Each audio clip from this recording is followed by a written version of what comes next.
Welcome to the Self-Growth Nerds podcast. I'm your host, Marie, a courage coach, creative soul, and adventure seeker. Since through hiking the Pacific Crest Trail in 2019, I'm on a mission to help you embrace your most confident self so you can achieve your dreams too. If you're eager for deep conversations, big questions, and meaningful connections, join me on the quest to discovering how we can create a more magical and memorable life. Hello, nerds. How are you? I'm doing good. Right now, we are on a Monday morning, and I can feel a part of me who wants to just rush. I know I have a lot to do this week, and there's this part of me who just wants to go, go, go, go, go. And I've been trying all morning to tell that part of me, slow down. It's okay. Everything's gonna get done, or maybe not everything, but everything that truly matters is gonna get done. There is no rush. Let's just, enjoy ourselves and take it one step at a time and really be present in what we are doing. This episode today feels a bit like a gift to myself, and I hope a gift to you as well. We're at the beginning of October, entering fall. There's 3 months left to 2024, and I want to take a moment to pause, look at how far we've come, make sure we're still in alignment, and be intentional about how we want to end this year. So I'll do this exercise for myself. I'll share about my personal and professional life, and I encourage you to do this exercise too. There is going to be 3 parts. The first part, where I'm going to look back on my words of the year that I had shared back in January. The second part, I'm going to share my top 3 learnings of 2024 so far. And lastly, I'm going to reflect on what I want to do and who I want to be moving forward in the next 3 months, October, November, and December. Okay, so let's get started. My words of the year were stability, collaboration, groundedness, discipline, and excellence. I find it mind-blowing how much these words have truly informed my year so far. So first, stability. I was craving a reliable flow of clients coming in instead of peaks and valleys. There are seasons of my life where I have truly enjoyed the adventure of being a business owner and not knowing what to expect. But right now in my life, I wanted less surprises. So back in January, what I wrote down in my notes is, quote, "This will require a growth of my audience through advertising and creation of content on multiple platforms, or a diversification of my revenue streams like coaching in a company, for example," end quote. Now, guess what? I started out the year by trying to advertise, but it turns out my account was blocked by a bot and I couldn't find a way to speak with a human at Meta. So this has been put on hold for now. Then I tried TikTok and I tried to restart my YouTube channel, but both were very short-lived. It just didn't feel right. It felt like I was trying to force a circle inside a square. So I let all of that go, and back in July, it was actually July 29, I have it in my diary, I asked myself, what do you really want? What would you do if you were bold? And what came up to the surface was I would get a part-time job so that I have stable income that removes pressure and allows me to only do what I love in my business. This felt delicious. This felt like a full body yes. And in about a month, I had manifested this reality for myself. I saw online that a coaching firm here in Montreal was looking for someone to coach for them and also take care of their marketing. This is two things I can do very well, so I applied. I got an interview, then another interview, then another interview, and every step of the way felt easy, felt like a full body yes, like this is where I'm meant to be, and it was reciprocal. They said, we would love to work with you, and I started working there 2 weeks ago. You know how I was talking about trying to fit a circle inside a square earlier? This feels like the circle arriving home. Kind of like when you put on a piece of clothing and it fits perfectly. This leads me to my second word. My second word of the year was collaboration. I wrote, I don't want to do it alone. I am manifesting a partner in this business journey. This is so funny.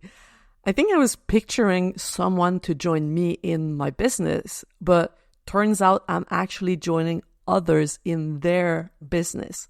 Now I have a team of people who have the same values as me, people who have the same mission, the same passion, and plus they are local. I cannot tell you how happy I am about being able to be in their energy and see them face to face. I love the flexibility of having an online business and being able to have clients all over the world, but there's nothing that can replace in-person connection, which is one of the reasons I'm really excited about my retreat coming up. When this comes out, I will actually be at the retreat. It will be the last morning of my Brave New Path retreat that I'm hosting with my friend Rachel Meltzer. It's the first time I do an in-person event in my business and with another business owner. This is part of my intention to collaborate more, and it's happening. I'm really excited. One more thing I'm really excited about is that in my new job, I'm responsible for the marketing, but I get to delegate. I get to create really interesting content and ask my team members to be the ones on video or writing the blog article. We're a team instead of a one-woman show. There's so much lightheartedness for me here. And I've been talking about my professional life a lot, but I have to say that a lot of stability and collaboration have come from my partner. We met in the beginning of February, and only 3 months later, I was moving in with him while we were renovating my place, and now we're both moved back into my place for good. It was very clear from the very beginning that we were both looking for a solid life partner. We were both 100% committed, which gave us really strong foundations to start building on. Actually, my third word of the year was groundedness. I wanted to be less in my head, in my anxiety spirals, and better rooted. And a big part of this came from my choice of partner. If you choose to be with someone who communicates clearly, who is reliable, who always does what they say they're going to do, it leaves a lot less room for inner turbulence and freakouts. You know, I used to put it all on me, tell myself if I'm spiraling, it's because I need to work on myself. And sure, it's good to take responsibility, but I think we overdo it sometimes, and we underestimate the impact of who we hang out with. To quote Robin Williams, be careful who you let into your weird little world. Going back to the word groundedness, I was considering at the start of the year maybe doing meditation. I did not touch meditation at all. I did not even dip my toe in the pool. What I have done, however, is get more familiar with IFS, internal family systems. I've told you a lot about this here on the podcast, and it's helped me feel more grounded because I get to know the different parts of me and become more aware when one of them is activated. When a part of me feels rushed or scattered, unfocused, restless, disconnected, I am better able to be there for myself, to ask that part of me what it needs in order to come back down, come back to presence. So, don't should yourself. Don't tell yourself you should meditate if, like me, internal family systems is what makes you curious. Follow your curiosity and you will figure out what works for you. Okay, the fourth word of the year was discipline, having a firm but loving discipline. Again, my partner has helped a lot in this realm because let's say we're watching a show in the evening and we always tend to go to bed around 9:30, 10, 10:30. He's the one who's going to turn off the TV, who's going to say, that's it, it's enough, we're going to bed. Whereas I have a lot less self-control. Let's say it like that. And so we go to bed early, we wake up early. Last weekend by noon, we had woken up, we had relaxed, but we had also cleaned the whole house. And back when we moved in, within 3 days, everything was out of the boxes, the art was on the wall. I had also shared with him that I would like to sit down and look at our finances and do our bookkeeping. And the next day, he was sitting me down, making a Google sheet, and we were done in an hour. It was super simple. These are things that I craved for in the past, but they were not reciprocal desires in my relationships. And it takes two to tango. I kind of felt sometimes like I'm the boring one who wants to clean the house, or I'm the boring one who wants to think about money. And these parts of me were put aside for some time. And now it's been healing to realize that they are actually welcomed and even celebrated. I find that in the world of self-development, there's a lot of emphasis put on the individual. Like if you want to be more disciplined, it's all on you. But I don't think that's true. It might actually be on you to change your environment and create an environment that's going to help you be more disciplined. And for me, that meant changing partner. Okay, I've talked about discipline in the context of my personal life. Now, in my professional life, I've started tracking my data more. I've created a big database with all the clients I ever had. I now know how many hours I've worked with each person individually. I know how many discovery calls I've been on. I take notes after every single call. And so that's a massive improvement. Now, I'm not in my emotions as much because I can look at numbers. Instead of saying, oh, I think I'm improving as a coach, I can say, I have coached for 716 hours so far. This is the amount of time I have practiced my craft. Bringing in some objectivity when you tend to be more of a feelings-oriented person like me can be very grounding. Okay, last word of the year for me was excellence. Instead of broadening my knowledge, I wanted to deepen it. And I'm so proud of myself because in the last few years, I went through a lot of different trainings. And this is fun for me because I love to learn. But in the last 9 months, I did not sign up, I don't think, nope, to any training. I really wanted to apply and embody what I have spent the last few years learning. And as part of my desire to hone my skills, I decided to work towards a PCC credential. I'm going to explain what that means. There's the ICF, which is the International Coaching Federation.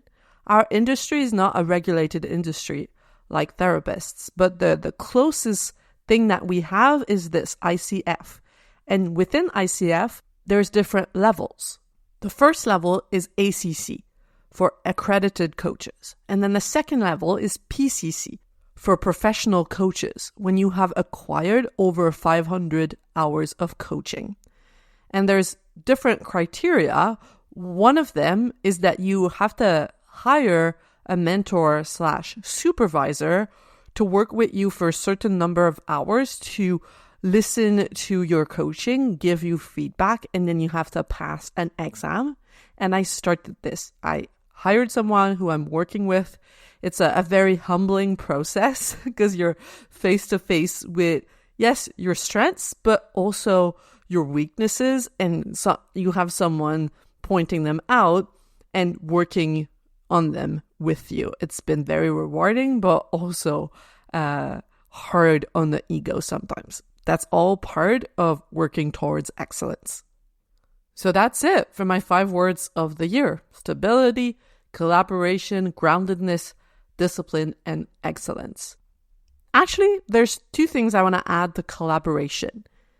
I have collaborated a lot with AI, with ChatGPT. I was really resistant at first, but then I started playing and realized it can be a great partner. For example, I copy-paste my episode descriptions for this podcast in ChatGPT every week, and it optimizes them for search engines so that it's easier for people to find the Self-Growth Nerds podcast when they look for something specific on Google or on Spotify. This has made my life so much easier. And the other thing I want to add is my friend Flo. She's also her own boss, and we've met regularly to keep track of each other's progress and not just talk about what's going on in our businesses, but also how we feel and what we really want. We create a shame-free space where we can talk freely about our desires, and that's been very healing. We go deep and we challenge each other, both on our mental obstacles and also on bold actions we can take. She was the one who had the idea to offer clarity boost sessions, which I've really loved. These are 90 minutes intensives, one-off intensives that anyone can book. And they have been amazing. That came from her because I was stuck in my idea that in order for me to coach someone, it needs to be inside like a long-term process, a long-term journey. And she was like, not necessarily. One-off sessions can be very powerful as well. Not everyone needs to work with you for 4 or 6 months. And she was totally right.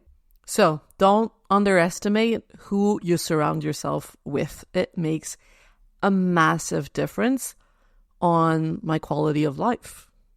All right, now part 2. What are my top 3 learnings from the last 9 months?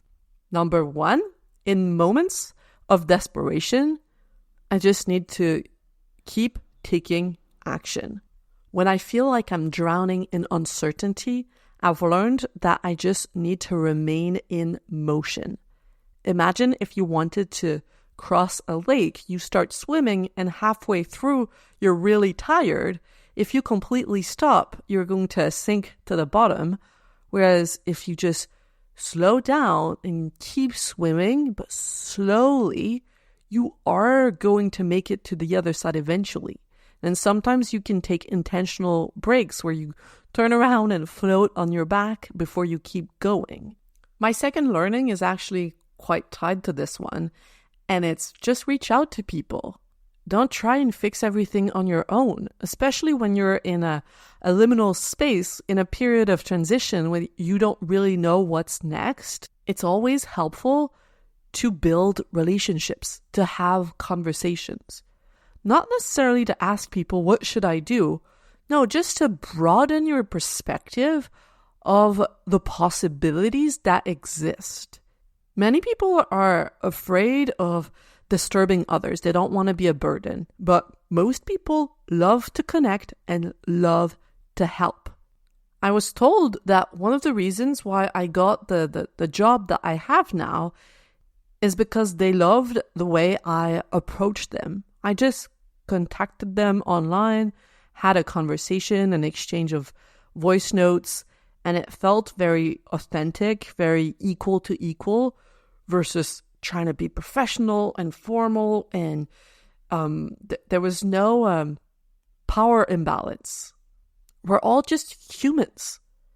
And sometimes there's weird dynamics that are created when you consider that another human is above or below you because of social conditioning. So this is my learning. Just talk to people who seem interesting to you. Whether they're an intern, whether they're a CEO, we're all the same. And you don't lose anything by asking someone for a conversation. The worst thing that's going to happen is they're going to say, no, I don't have the capacity right now. You move on, and that's it. My third learning is that you want to be firm on your end goal, but flexible on the path to get there. Like I was telling you earlier, at the start of the year, I craved stability, but I did not know how I was going to get there. I had to use the scientific method, come up with a hypothesis and test it. Okay, I think I need to grow my audience. One way to do that could be to go on TikTok, for example. I tested this hypothesis.